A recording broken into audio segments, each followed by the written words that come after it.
Firman-Mu pelita terang jalanku, beri pengharapan dan kepastian, mampukan melewati semua persoalan, sangat teruji dan beri kemenangan. Firman-Mu ceritakan kasih-Mu, menyucikan hati dan pikiranku.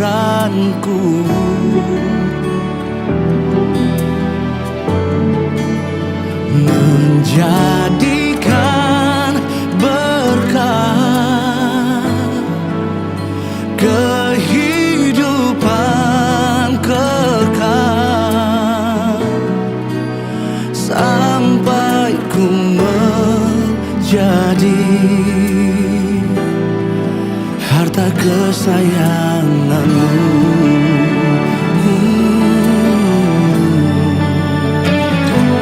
Firman-Mu pelita terang jalanku, di pengharapan dan kepastian,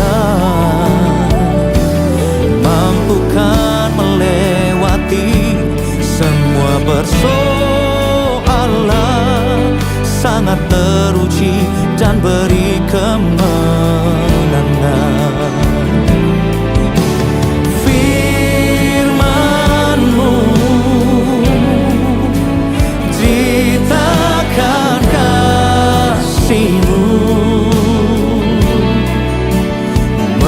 Menyucikan hati dan pikiranku,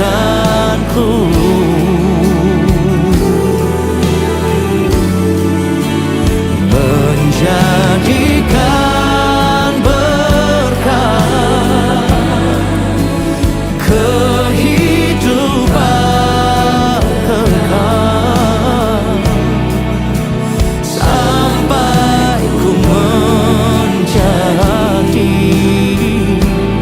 harta kesayangan-Mu.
siap mendengar firman-Mu, berbicaralah kepada kami, dan kami membuka hati kami, menyambut firman Tuhan dengan penuh ucapan syukur di dalam satu nama Tuhan Yesus yang siap mendengar firman-Nya. Bersama-sama kita berkata, amin. Silakan duduk teman-teman yang dikasihi oleh Tuhan.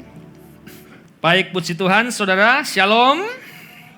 Ya, jam-jam lapar ya, begitulah jawabannya lemas. Baik saudara, kita akan belajar satu kebenaran firman Tuhan. Saya beri judul khotbah saya pada sore hari ini adalah tangannya yang berkuasa. Kita buka firman Allah dulu saudara di dalam Yesaya 41 ayat yang ke-10. Demikian firman Tuhan, janganlah takut sebab aku menyertai engkau.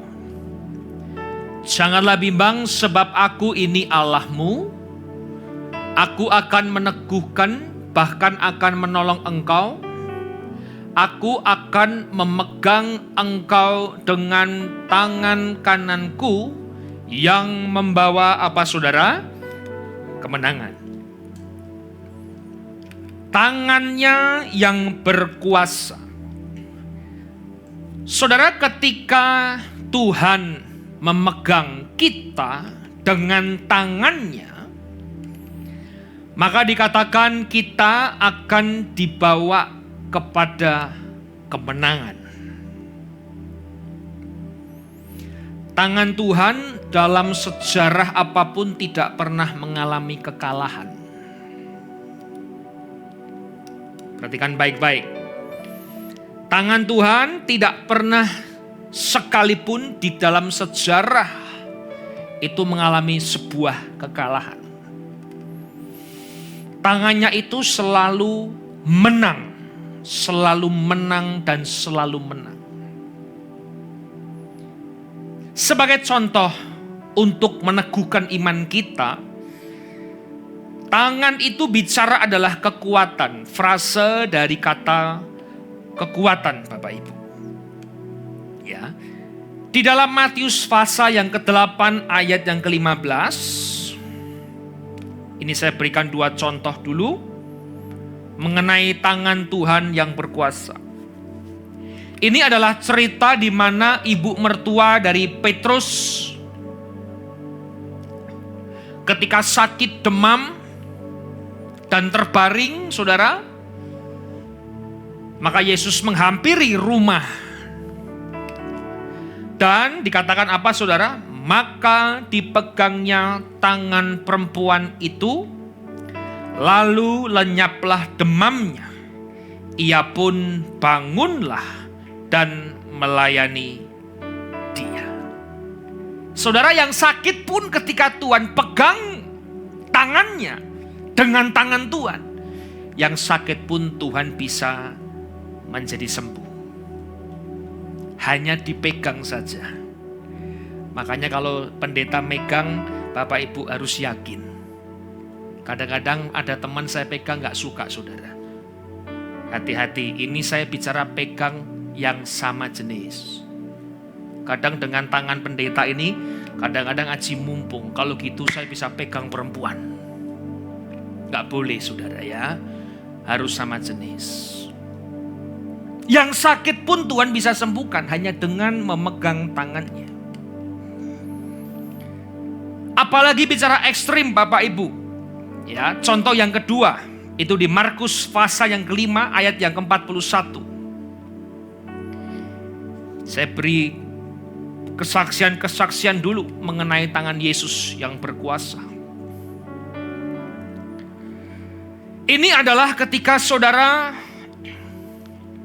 ada seorang kepala rohani yang datang kepada Yesus. Dia bersujud, dia bilang begini, Tuhan, anakku perempuan usia 12 tahun sudah meninggal atau sakit parah begitu. Di tengah perjalanan Yesus menyembuhkan perempuan yang 12 tahun pendarahan. Karena dia memegang jubahnya, itu pun jadi sembuh. Ketika Yesus sampai ke rumah yang namanya Yairus, saudara, anak perempuan dari Yairus, Yesus katakan, anak ini tidak mati, padahal sudah mati. Perhatikan. Lalu dipegangnya tangan anak itu. Katanya, talitakum. Yang berarti, hai anak, aku berkata kepadamu, bangunlah. Saudara perhatikan baik-baik. Mati pun, ketika Tuhan memegang dengan tangannya, menjadi hidup.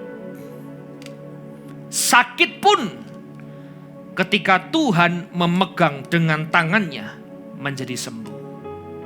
Apapun pergumulanmu hari ini, kalau Tuhan memegang dengan tangannya, saudara akan dibawa kepada kemenangan demi kemenangan.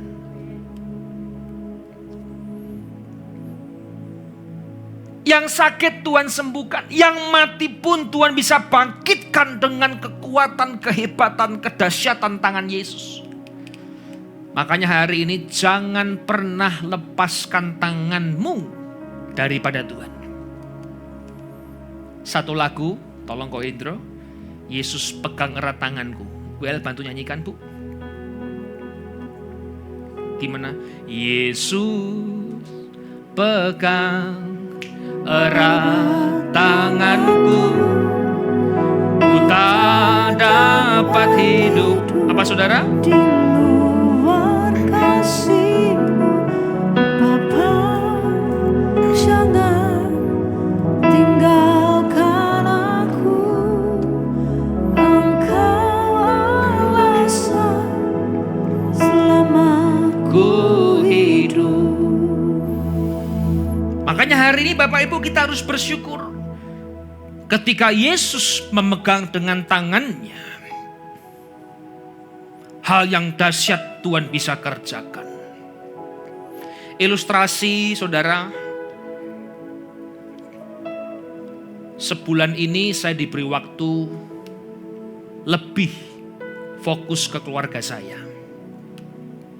Makanya saya gak ke Surabaya lama, bukan karena saya gak mau pergi, tapi karena saya ditugaskan untuk menangani gereja-gereja yang ada di kota-kota kecil.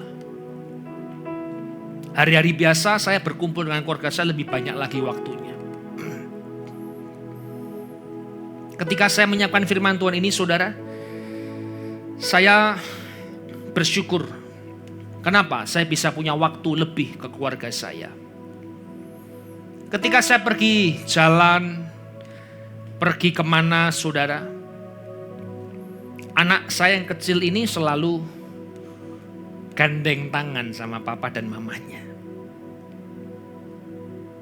Ya, selalu kita bergandengan saudara. Kadang dia nggak mau, saya gandeng dia nggak mau saudara. Tapi ketika dalam kondisi yang mungkin tangga naik atau tangga turun, atau di tengah-tengah pasir, di tengah-tengah bebatuan, dia mencari tangan orang tuanya. Yang tadinya gak mau saya pegang. Yang tadinya mungkin dia kalau lancar pergi ke tempat belanja atau ke mall atau ke supermarket saudara, dia bisa tanpa pegangan tangan, yang lancar-lancar saja, datar begitu.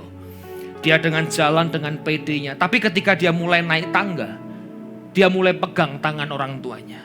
Dia cari tangan papa mamanya.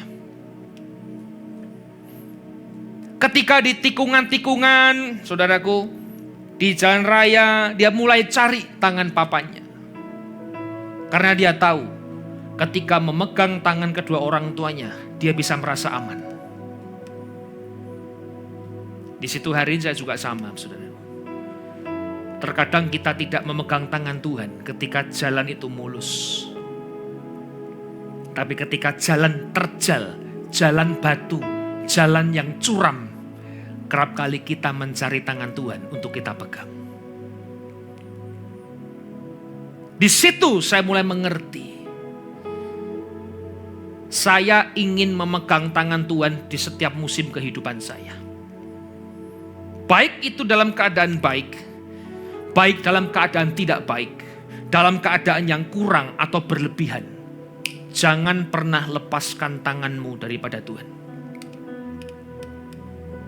Itu yang menjadi rema dalam hidup saya. Saya nggak mau lepaskan tangan Tuhan. Saya nggak mau melepaskan tanganku daripadamu. Dan itulah yang menjadikan kekuatan bagi saya hari ini, saudara. Makanya bersyukur ketika Anda di tempat Tuhan, Anda masih bisa memegang tangan Tuhan dengan dahsyat. Poin yang pertama, kita kembali Yesaya 41 ayat yang 10, Bapak Ibu.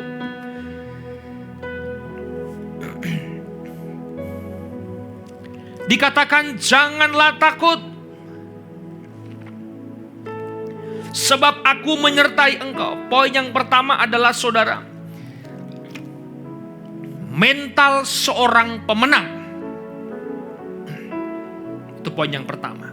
Mental seorang pemenang, miliki mental pemenang. Ketika saudara takut, berarti saudara tidak percaya Yesus menyertai engkau. Ketika kita hidup di dalam ketakutan yang berlebihan, saudara tidak percaya bahwa Yesus itu menyertai engkau. Firman-Nya dengan jelas mengatakan, jangan takut sebab aku menyertai engkau. Nah, saudara, siapa yang tidak mengalami ketakutan hari ini? Semua orang punya ketakutan. Ada yang takut nanti dapat jodoh siapa. Ada yang takut nanti dapat mantunya kayak apa. Ada yang takut dapat mertua jenisnya kayak apa, saudara. Ada mertua yang diem, ada yang cerewet, ada yang galak, ada yang lemah lembut. Yang orang tua bilang begini, nanti mantunya gimana, berangasan gak mantu ini, saudara? Bisa gak jaga anak saya? Mantunya kasar gak? Mantunya halus gak? Semua orang punya ketakutan, teman-temanku. Tidak ada orang yang tidak punya ketakutan. Semua orang punya ketakutan di dalam hidupnya. Tapi Tuhan ajarkan hari ini, milikilah mental seorang pemenang. Seorang pemenang itu bukan berarti dia tidak punya ketakutan. Bohong kalau orang mengatakan saya tidak punya ketakutan. Bapak Ibu tahu nggak? Contoh yang sempurna, teman-temanku. Yesus di dunia pun sebagai seorang manusia, dia juga mengalami sebuah ketakutan. Di Taman Getsemani dia berdoa. Di atas kayu salib dia juga bisa mengampuni orang. Sebagai manusia pasti punya yang namanya ketakutan. Tapi di sini saya mau ajarkan kepada saudara, jangan miliki mental pecundang atau pengecut. Tapi kita harus punya mental seorang pemenang. Artinya apa hari ini? Rubahlah ketakutanmu menjadi kekuatan. Jangan hidup itu dikuasai ketakutan terus. Sehingga hidupnya penuh dengan ketakutan, ketemu orang penuh dengan ketakutan, lihat teman-temannya penuh dengan ketakutan, diajak ngobrol takut akan hari esok, diajak ngobrol takut pelayanan, diajak ngobrol takut dengan keuangan hidupnya. Sehingga hidupnya itu sudah diteror oleh ketakutan. Tapi firman Tuhan hari ini, engkau takut boleh, tapi jangan pernah engkau dikuasai oleh ketakutan. Maka harus punya mental seorang pemenang. Kata takut itu berasal dari kata yaitu phobos. Makanya ada kata fobia. Ketakutan yang berlebihan. Tuhan ngomong, jangan ketakutan yang berlebihan. Jangan takut, saudaraku. Itu artinya adalah bahasa Ibrani yare. Jangan takut itu yare. Jangan dikuasai ketakutan. Bukan berarti tidak boleh takut. Boleh takut. Tapi hidupmu jangan dikuasai ketakutan. Cuman satu alasannya. Karena Yesus menyertai Anda dan saya. Maka harus punya mental seorang pemenang, Bapak Ibu. Jangan jadi pengecut, pecundang. Yang tidak mau maju, tidak mau mengalahkan ketakutannya.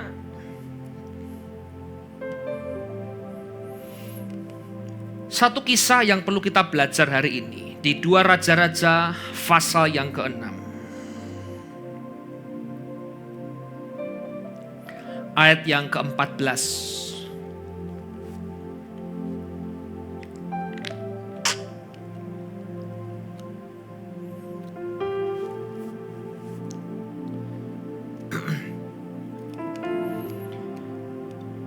Maka dikirimnyalah ke sana kuda serta kereta dan tentara yang besar. Ini adalah Elisa dan abdinya ketika dikepung oleh kerajaan yang ada di Dotan, menuju ke Dotan. Sampailah mereka pada waktu malam lalu mengepung kota Dotan itu, 15.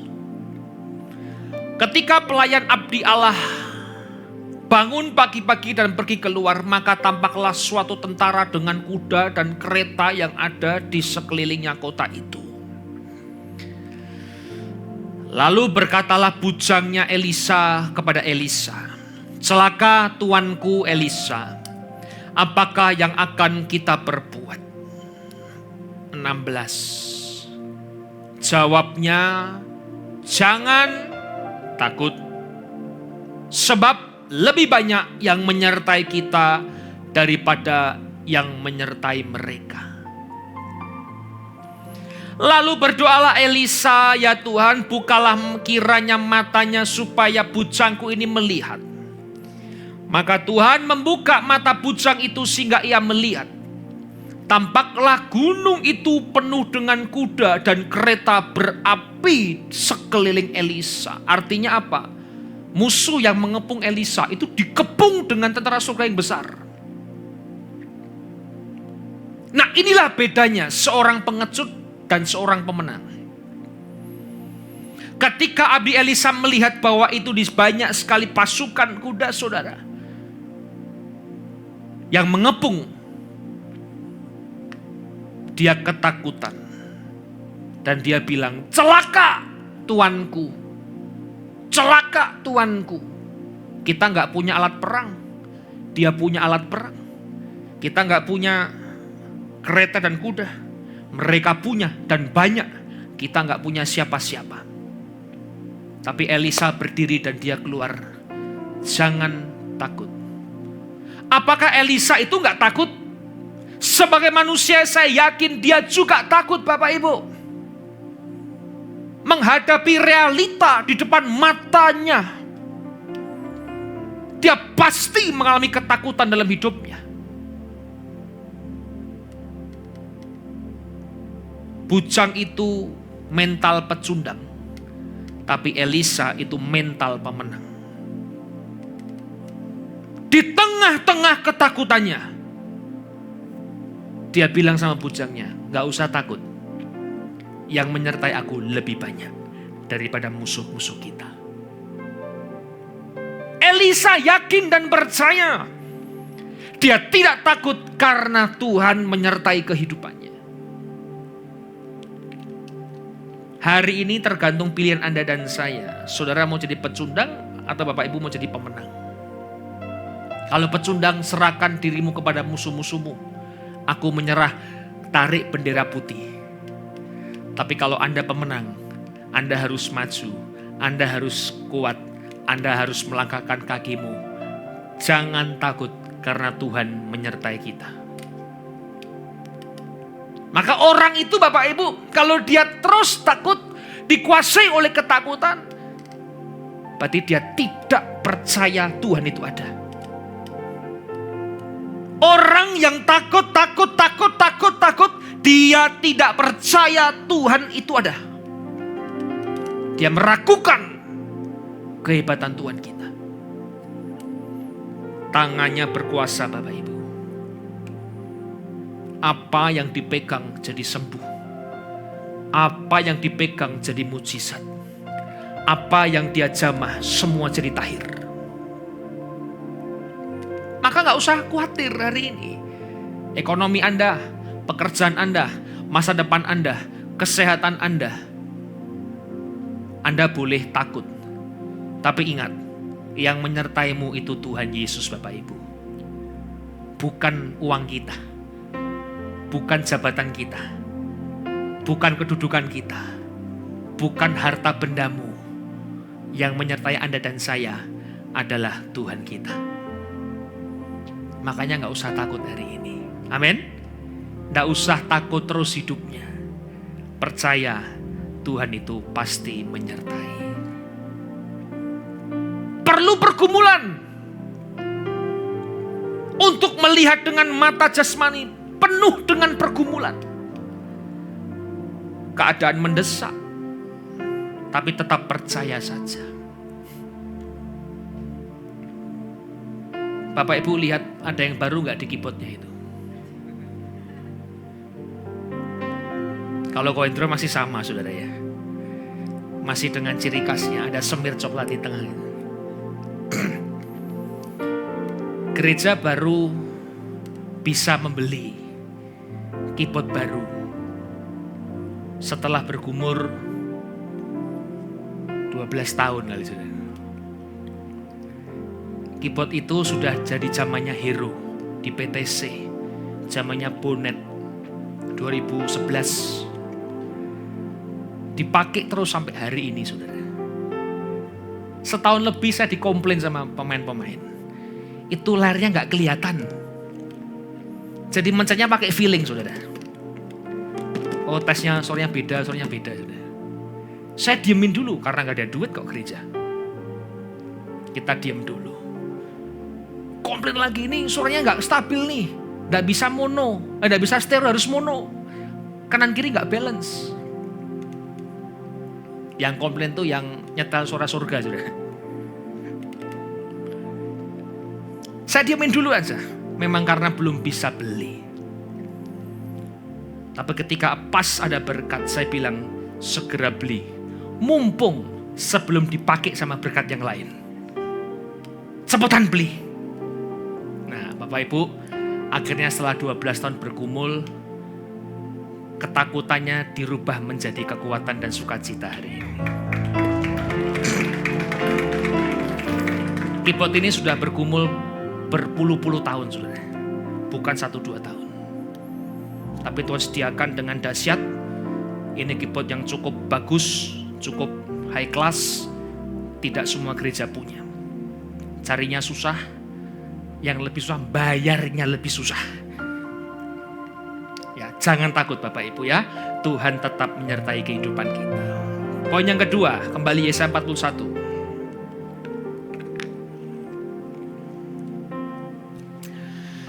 Nah, yang pertama dikatakan jangan takut, sebab aku menyertai kamu. Kita buka dulu deh, Matius pasal yang 10 ayat 28. Ternyata manusia itu hanya boleh satu ketakutan dalam hidupnya. Apa itu? Kita lihat. Dan janganlah kamu takut kepada mereka yang dapat membunuh tubuh, tetapi yang tidak berkuasa membunuh jiwa. Takutlah terutama kepada Dia yang berkuasa membinasakan baik jiwa maupun tubuh di dalam neraka. Manusia tidak boleh dikuasai ketakutan. Manusia hanya satu aja yang boleh dia takut dalam hidupnya. Takut akan Tuhan. Itu yang boleh. Itu yang berkenan. Itu yang diizinkan. Supaya kehidupan kita itu selalu takut akan Tuhan. Bukan takut dengan masalah. Bukan takut dengan keadaan. Bukan takut dengan setan. Bukan takut dengan kondisi. Bukan takut dengan masa depan. Tapi takutlah kepada Tuhan yang menciptakan Anda dan saya. Itu Anda boleh takut sama Tuhan. Jadi hari ini Bapak Ibu terus maju, jangan menyerah. Yang kedua, bicara begini. Dikatakan jangan bimbang. Yesaya 41. Dikatakan jangan takut sebab aku ini menyertai engkau. Yang kedua bicara gini, jangan bimbang sebab aku ini Allahmu.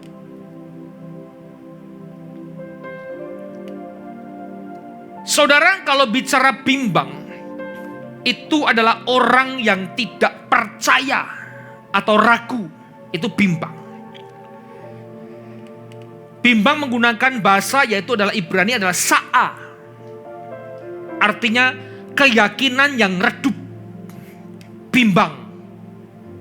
ragu. Berarti apa saudara? Kalau kita mengiring Tuhan, jangan ragu, jangan bimbang, jangan redup keyakinanmu.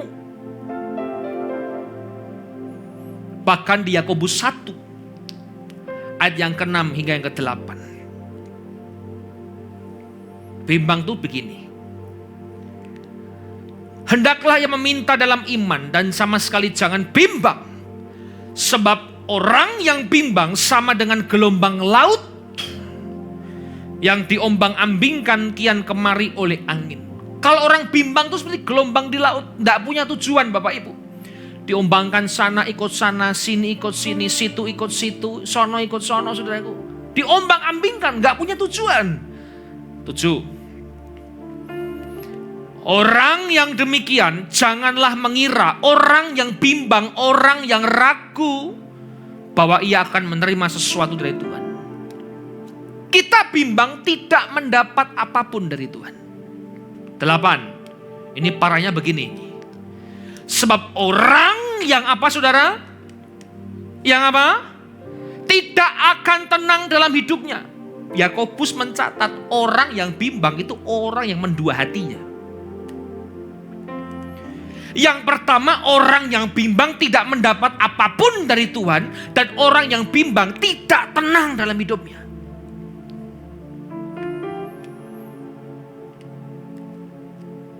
Yesaya mengajarkan jangan bimbang sebab aku adalah Allahmu. Kalau Anda bimbang, Anda ragu, saudara, maaf, Anda tidak punya Allah dalam hidupmu. Kalau orang punya Allah itu gak mungkin ragu dan bimbang. Gak mungkin dia itu akan mendua hati. Tidak mungkin akan redup keyakinannya. Sampai hari ini saya tidak pernah redup keyakinan saya kepada Tuhan. Saya selalu percaya, tidak pernah bimbang. Di tengah-tengah gelombang yang besar, saya punya kapal yang menuju kepada tujuan hidup saya. Bisa terjadi yang namanya masalah besar. Kemarin malam gempa bumi tahu? Kerasa Bapak Ibu? Itu kan di daerah Jogja, di Gunung Kidul, selatan Pulau Jawa. Mungkin kalau nggak salah bulan lalu atau 2 bulan lalu. Gempa juga kan? Saya di Solo kerasa. Semalam itu saudara saya makan dengan anak istri, keluar pergi ke mall. Saya lagi bayar di kasir, tahu-tahu saya punya istri teriak. Yang, gempa. Lampunya goyang-goyang saudara. Saya bilang, kamu keluar, cepat keluar. Dia gendong anak keluar. Saya tanya kasirnya, Mbak gempa atau Mbak? Iya Pak, gempa. Teman-teman tahu nggak? Saya nggak kerasa gempa. Ini bener, saya nggak kerasa digini-gini, enggak, biasa-biasa saja saya. Aduh, 2 bulan lalu gempa juga terjadi di kamar malam-malam waktu mau tidur. Saya tidur, saya santai, saya baca berita, detik.com, saya baca berita macam-macam. Ranjang goyang-goyang dia, yang gempa. Saya bilang enggak gempa yang. Loh ini bener Bapak Ibu. Sampai saya punya istri bilang begini, kamu tuh mandi rasa kelihatannya. Saya bilang begini, yang saya kasih tahu, masalah yang saya hadapi lebih bergempa dari itu. Wes biasa, gempa begitu biasa-biasa saja. Cuma 6,5 skala Richter, biasa-biasa saja. Saya nggak rasa gempa. Heran saudara. Itulah, kalau orang nggak pernah bimbang ya begitu. Mau gempa ya sudah, mau apa? Udah kamu keluar, bawa anakmu keluar. Tetap saya bayar duluan lah, kasihan setengah rugi. Satu kisah begini di Alkitab, kita lihat dulu ya, terakhir Matius 14 ayat 22 sampai 33.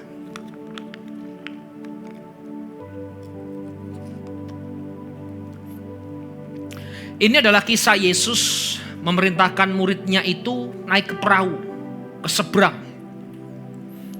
Yesus suruh banyak orang pulang. Terus 23, saya singkat saja ya. Karena 10 ayat. Terus 23. Yesus naik ke atas bukit untuk berdoa seorang diri. Hari udah malam. Yesus seorang diri di situ, di atas bukit. Terus. Yang tadi disuruh pergi Bapak Ibu, perahunya itu beberapa mil jauhnya dari pantai dan diombang-ambingkan gelombang karena angin sakal. Keadaan kapalnya diombang-ambingkan karena angin sakal. Kira-kira jam 3 malam datanglah Yesus kepada mereka berjalan di atas air. Begini, ini adalah konteks ketika para rasul itu mengalami sebuah ketakutan di atas sebuah kapal. Ya, yang pertama faktanya adalah mereka ini adalah nelayan, betul ya? Betul nggak ini? Mereka kan nelayan ikan menjadi penjala manusia. Backgroundnya nelayan. Seorang nelayan udah tahu sehari-hari kerjaannya begitu. Di atas danau, di atas laut, dia ngerti gelombang. Dia tahu namanya angin sakal. Dia tahu yang namanya mungkin saudara, waktu-waktu kapan dia harus pergi.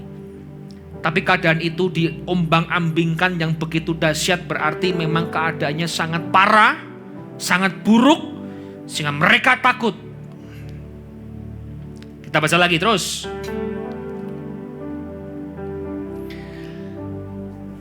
Yesus datang toh. Ketika murid-muridnya melihat dia berjalan di atas air, mereka terkejut dan berseru, itu hantu. Lalu berteriak-teriak karena takut. Nah, perhatikan, fakta yang kedua adalah dia sudah melayani bersama dengan Tuhan, udah berhari-hari, bertahun-tahun, mungkin berbulan-bulan. Kenal wajahnya, kenal suaranya, kenal identitasnya, kenal dengan identiknya. Tapi ketika Yesus datang, mereka bilang begini, itu hantu. Orang yang bimbang, orang yang redup keyakinannya, dia tidak bisa melihat Tuhan. Sekalipun Tuhan datang kepada hidupnya, dia akan bilang itu hantu. Jason dari jauh, saya di situ, di sana, saya udah bisa ngerti itu Jason. Betul gak? Mungkin siapa? Mungkin Steven dengan cara gayanya main gitar. Saya mungkin di belakang panggung gak kelihatan dia. Oh, saya udah tahu mainnya begini. Mungkin Keju ketika dia WL, saya gak usah buka mata, tutup mata, saya udah tahu tuh Keju dengan suaranya. Udah tahu identik. Bersama-sama bertahun-tahun. Udah ngerti Pak ciri khasnya. Tapi Tuhan katakan, kita lihat. Tenanglah, aku ini jangan takut. 28. Petrus ngomong sama Tuhan, kalau itu Tuhan, suruh aku berjalan di atas air mendatangimu. 29. Ini mujizat. Akhirnya Petrus itu berjalan di atas air. Jadi kisah ini bukannya satu orang yang berjalan di atas air, dua orang, Yesus dan Petrus, yang berjalan di atas air mengalami mujizat. 30. Nah, dirasanya tiupan angin, takutlah ia dan tenggelam. Tuhan tolong aku. 31, kita baca bersama-sama. 3, 2, 1.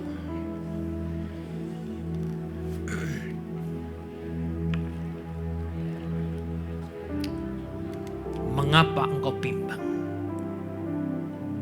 32 dan 33. Lalu mereka naik ke perahu dan angin pun reda. Yesus dan Petrus naik ke perahu, angin itu reda. 33. Dan orang-orang yang ada di perahu menyembah dia, katanya, sesungguhnya engkau ini adalah anak Allah. Jangan bimbang Bapak Ibu. Kalau engkau yakin, harus tetap yakin. Kalau engkau percaya, harus tetap percaya. Jangan pernah bimbang diombang-ambingkan dengan masalah hidup. Engkau tidak bisa melihat Tuhan. Engkau berjalan di tengah-tengah mujizat pun engkau tidak yakin itu ada mujizat. Padahal engkau sudah berjalan di atas air. Tapi karena engkau bimbang, mujizat pun tidak pernah kita bisa lihat. Ikut Tuhan itu harus percaya, tidak boleh bimbang. Harus yakin. Ketika kau berdoa harus yakin. Doamu itu besar kuasanya. Tidak harus ke NTT kok untuk punya kuasa dalam berdoa. Di sini pun bisa kalau kau yakin dengan kuasanya. Jangan bimbang. Jangan minta pendeta untuk berdoa. Kalau nggak didoakan pendeta Pak, nggak yakin, nggak mantep. Engkau bimbang dengan doamu, maka engkau tidak pernah bisa melihat Tuhan dan mujizatnya. Karena engkau bimbang, engkau tidak percaya. Jadi orang Kristen tidak boleh bimbang. Maka Tuhan katakan begini, penutup Yesaya lagi kembali 41. Pemusik singer boleh masuk ke depan, saya undang dengan hormat. Ketika nggak takut, ketika nggak bimbang, Tuhan meneguhkan kita, bahkan menolong engkau, dan terjadilah sebuah kemenangan. Engkau dipegang dengan tangannya dan datang kepada kemenangan. Jangan takut hari ini. Katakan sebelahmu, jangan dikuasai ketakutan. Yang mukanya penuh dengan ketakutan, jangan takut lagi. Masa depan, jodoh, hidup, keuangan, berkat, kesehatan, Tuhan tetap menyertai kita. Jangan bimbang, tetap yakin kalau ikut Tuhan itu. Jangan ragu, tetap percaya. Amin saudara. Jangan bimbang ya. Jangan diombang-ambingkan masalah engkau ragu. Diombang-ambingkan masalah engkau terjun lagi ke danau itu. Padahal engkau sudah berjalan di atas mujizat. Tapi karena engkau yakin, engkau bimbang, engkau ragu, habis sudah semua. Maju. Tetap percaya, Yesus memegang dengan tangan kanannya. Aku punya Tuhan yang besar. Haleluya, haleluya.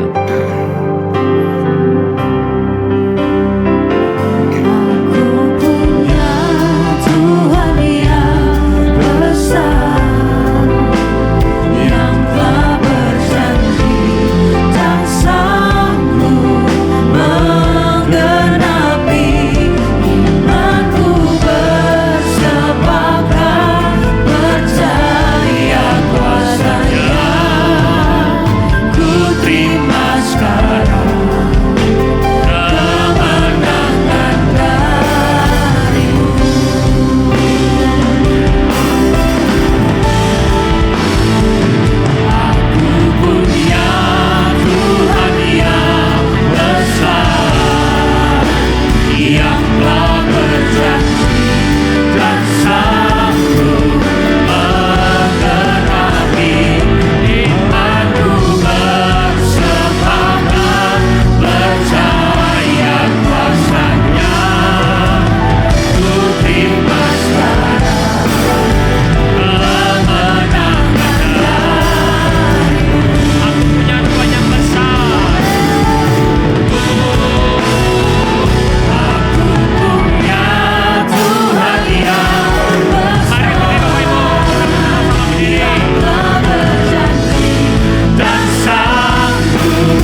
kami tidak bimbang lagi karena Tuhan itu adalah Allah kami.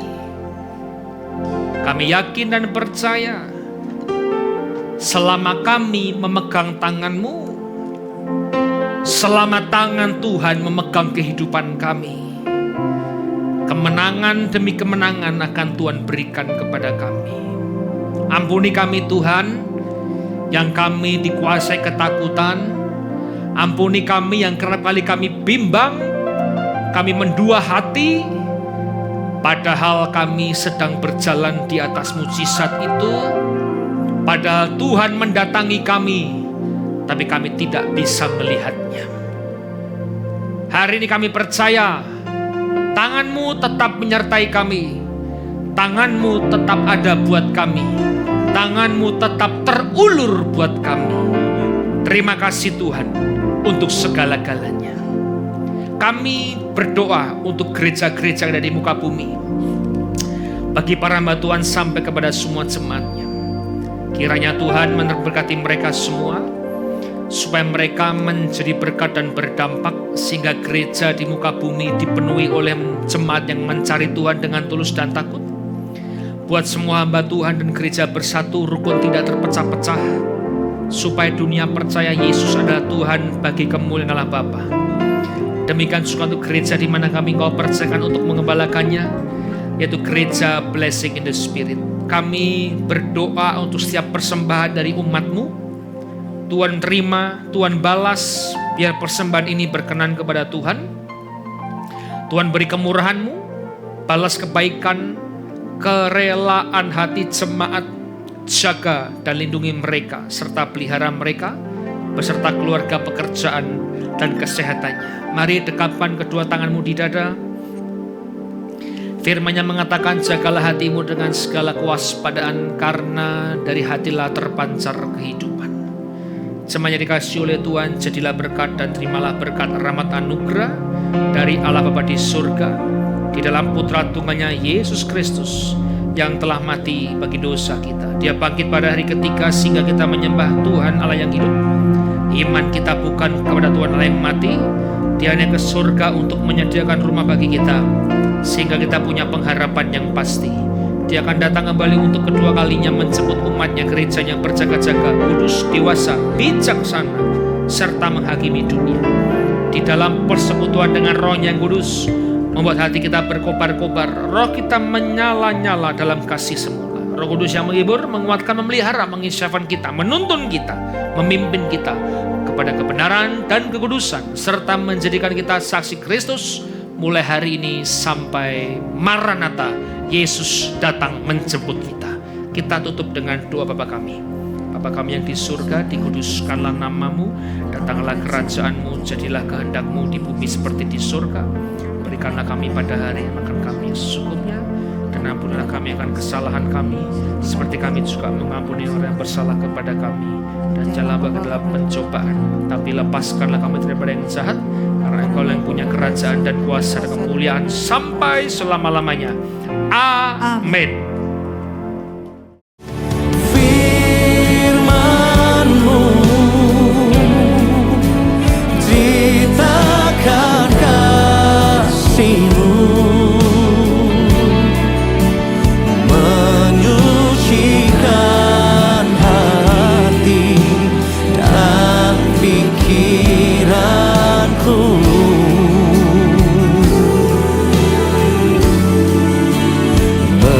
Jadikan berkat kehidupan kekal, sampai ku menjadi harta kesayangan.